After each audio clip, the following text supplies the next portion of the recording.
Voting should be easy, information available, and the polls reachable. Voting is not a privilege, it is a right.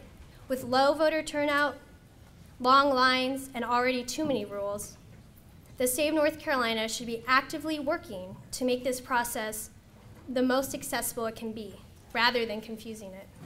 As someone who actively works with registration and turnout, I can say that too many students don't know how to successfully register and vote.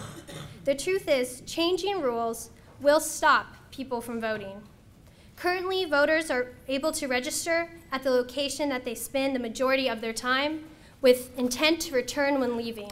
This allows for students to vote on or near their campuses and helps eliminate the barriers of having to return to a parent's address or an alternative location. Young people are also less likely to not have a license or other form of photo identification and have less access to transportation.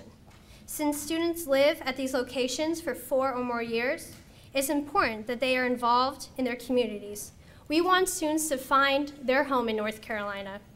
Stopping them from voting here is doing the opposite. Students have coursework, sports, and leadership. Limiting the number of days of early voting will affect students from exercising our rights. We also ask that student identifications be accepted as a form of ID.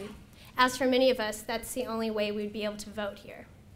Gerrymandering is already making it hard to vote on campuses, some where our districts even cut across through our dorms. Obtaining photo ID can be costly and burdensome.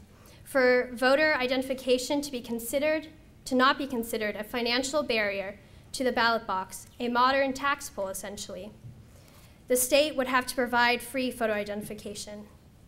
NC voters must also consider the 40 counties that are covered in Section 5 of the Voting Rights Act, which protects people in the area with a history of racial discrimination.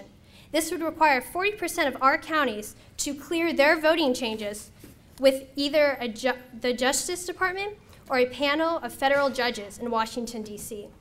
As a student, as a voter, I ask that the best interests of all North Carolinians be considered. I demand that all citizens, despite lack of resources, be able to vote free and easily. Instead of directing efforts to make this less accessible, let's make it better. Supporters of changing voting laws are speaking about potential harms, potential fraud. I'm speaking about real suppression.